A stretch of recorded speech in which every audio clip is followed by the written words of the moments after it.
Hello everyone, my name is Hans. I'm a PhD researcher at the Distrinet group at KU Leuven, and together with my co-authors Maarten, Job, Leslie and Frank, I welcome you to our presentation on architectural mimicry.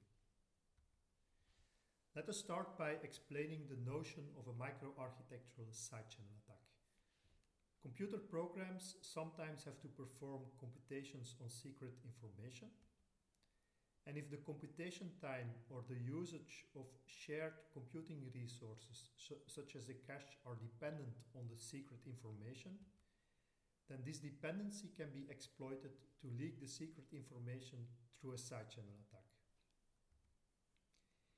In this work, we limit the scope to so-called control flow leakage attacks, which is a specific type of side channel attack where it is the goal of the attacker to learn the outcome of a secret-dependent branch by detecting differences in side channel observations depending on which side of the branch has been executed.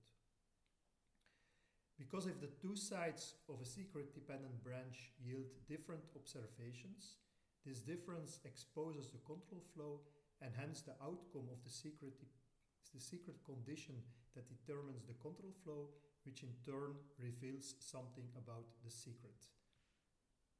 For example, an attacker might be able to figure out if a branch has been taken by observing differences in execution time, or by observing differences in contention for shared computing resources, such as the scheduler queue, or by observing changes to shared microarchitectural state, such as that of the branch predictor. It's well understood how to systematically harden applications against control flow leakage attacks, and there are two common software techniques that both rely on clever tricks to perform dummy computations, which are computations that do not affect the program result. Control flow balancing is a software technique that is based on the idea that if we balance the code in such a way that the two sides of a conditional branch yield the same observations, then executing the code does not leak which side has been taken. Control flow linearization is a software technique that completely eliminates the secret-dependent branches. The branch-free regions that are created like this always execute the instructions from the two sides of a branch in a fixed order. By associating the instructions with a predicate, program state is only modified by the instructions that should have been executed according to the outcome of the original branch condition. It's also well known that control flow balancing is a technique that is secure only for processors with a low-end microcontroller profile that do not have modern hardware optimizations such as a branch predictor or an instruction cache. On more higher-end systems, which do have these optimizations, only control flow linearization is effective. There are a number of important limitations with current practice. First of all, since applications are mostly hardened at the level of the source code, it exposes them to cross-layer vulnerabilities, where lower layers, such as the compiler or the hardware, can break the source-level security properties because these lower layers are not made aware of the security intent of the upper layers. Second, hardening secret-dependent regions without hardware support leads to a high performance overhead because of the use of extra instructions and extra registers.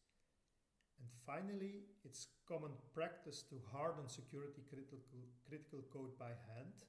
This is not only error-prone, but it also couples the security policy to the source code, while it is the underlying hardware implementation that determines how information leaks via side channel.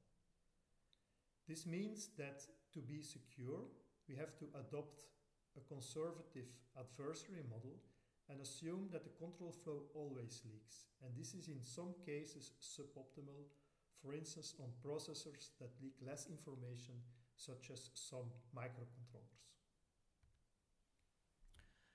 To address these limitations, we propose architectural mimicry, With architectural mimicry, it is our goal to provide stronger and durable security guarantees, to accelerate code that is hardened against control flow leakage attacks, and to encourage portability. We deliver on these goals by informing the hardware about the security intent of applications, by adding hardware support to closely imitate the behavior of instructions, and by decoupling the security policy from the source code to enable the choice between balancing and linearization. And this brings us to our contributions. So we know that currently both control flow balancing and control flow linearization are software-only countermeasures, and that not involving the hardware leads to security and efficiency issues.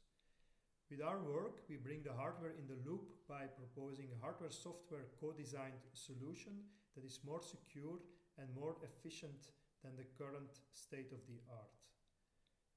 First and central to our proposal is mimic execution, which is a new hardware primitive that can be leveraged to imitate the behavior of instructions, which is a more foundational approach compared to the clever tricks for dummy execution of the state-of-the-art software-only countermeasures. Second, architectural mimicry, or AMI in short, is an ISA extension to conveniently control mimic execution from software. We also provide an implementation of AMI that we used to evaluate the security, the performance, and the hardware cost of our proposal. And finally, we propose programming models that show how to balance and linearize control flow in a correct and secure way with AMI. Before we explain our proposal in more detail, let's have a look at our threat model. We want to be as secure as classic constant time code. So we follow a standard threat model for classic constant time programming, where an architecturally isolated victim runs on a shared machine in the presence of code that is controlled by an attacker, and it is the goal of the attacker to reveal secret-dependent control flow by monitoring microarchitectural side channels. Attacks that require physical access and transient execution attacks are out of scope and need to be protected against by orthogonal defenses. So, architectural mimicry is an ISA extension that consists of a new processor mode called Mimicry mode, 3 status registers, and 5 instruction qualifiers. When the processor is in mimicry mode, standard instructions are mimicked so that the same microarchitectural events are produced as if the instruction would have been executed normally, but no architectural state, such as the register file, is updated.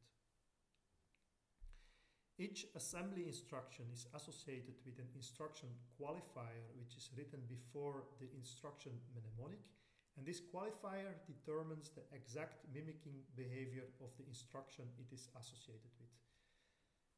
The activating qualifier is typically associated with conditional branches to conditionally activate mimicry mode. The standard qualifier instructs the CPU to execute an instruction in standard mode and to mimic it in mimicry mode. A ghost qualified instruction does the inverse. It instructs the CPU to mimic an instruction in standard mode and to execute it in mimicry mode. And mimic qualified instructions are always mimicked, while persistent qualified instructions are always executed. Now let's see how we can leverage this to balance a secret-dependent branch.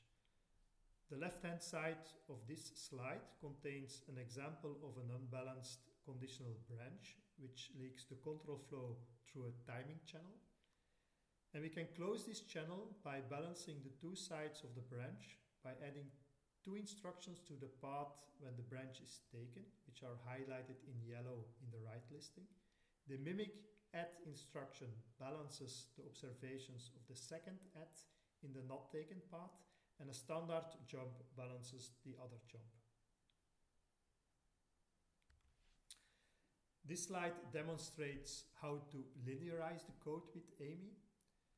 On the left-hand side, you see the same insecure code as on the previous slide, but the right listing now contains the AMI linearized version. The conditional branch on the left has been rewritten into two activating branches with opposite conditions on the right. The first activating branch activates mimicry mode when the secret equals 0, and the second activating branch activates mimicry mode when the secret is different from 0. Now assume that our secret is different from 0. Then for the insecure code, the branch will be taken and the 3 instructions in the not taken block will be skipped.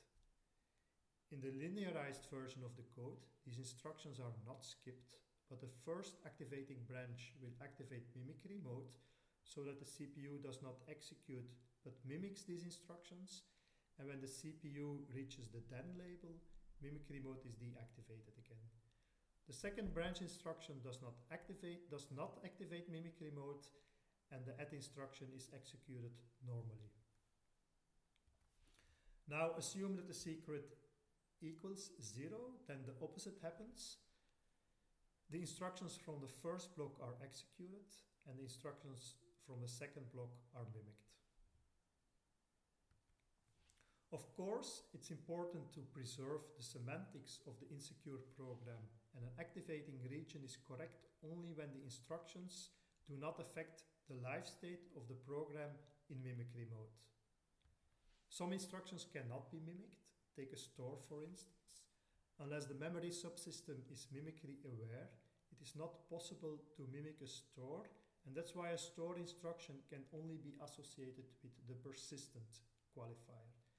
But this would break our correctness criterion when a store in an activating region stores a value to a memory location that is part of the live state of a program.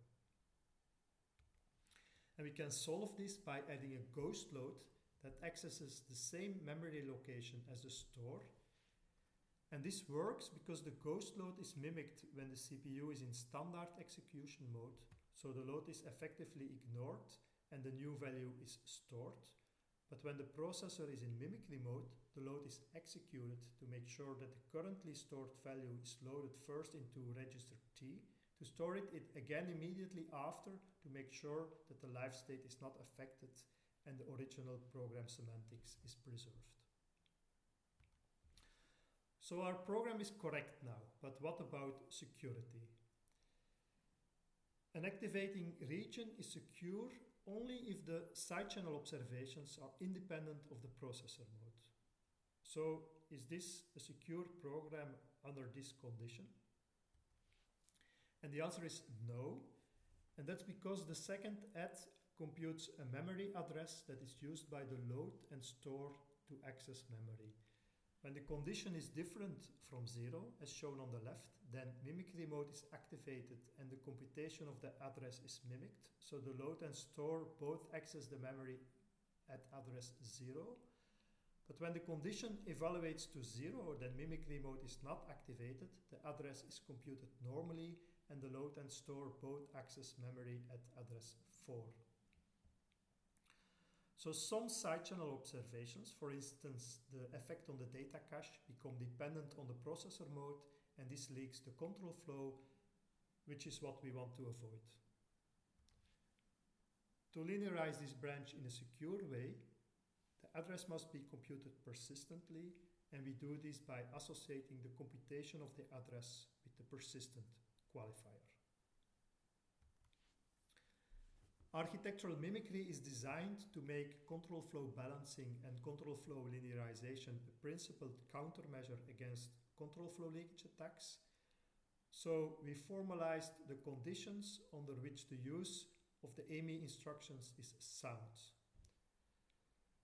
The well-behavedness property makes sure that nested and recursive activations work as intended. The security property defines the conditions under which the programming models for control flow balancing and linearization are secure. And finally, the correctness property defines the conditions when instructions do not affect the program result in mimicry mode. We refer to the paper for more details about the formalization. We also implemented AMI on an open source processor that is designed to experiment with hardware security extensions. We provide an in-order implementation that does not leak the control flow of balanced branches, but we also provide an out-of-order implementation where only linearized branches can be securely executed.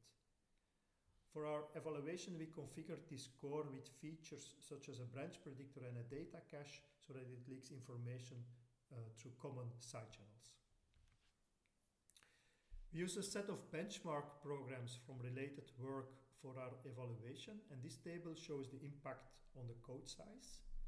For these benchmark programs, AMI only performs 1% point better for the balanced form, but for the linearized form there is hardly any overhead with AMI compared to a 19% overhead with the state of the art. If we look at the execution time, we also see that the impact of AMI is very significant for the linearized form. On average, AMI reduces the hardening overhead compared to the state of the art by 50% on the in-order pipeline and by 60% on the out-of-order pipeline. We also measured the hardware overhead of our implementation by synthesizing to an FPGA, and these results indicate that the hardware overhead is reasonable, but most importantly, the critical path did not increase, which shows the practicality of our proposal both on low-end and high-end processors. To conclude, we presented a hardware-software co-design for principled, secure, and efficient control flow balancing and control flow linearization. On the hardware side, we introduce mimic execution and instructions to conveniently work with it. On the software side, we propose and formalize programming models that use AMI to perform correct and secure control flow balancing and control flow linearization. And finally, we also showed that our approach has substantial performance benefits for constant time code at low hardware cost.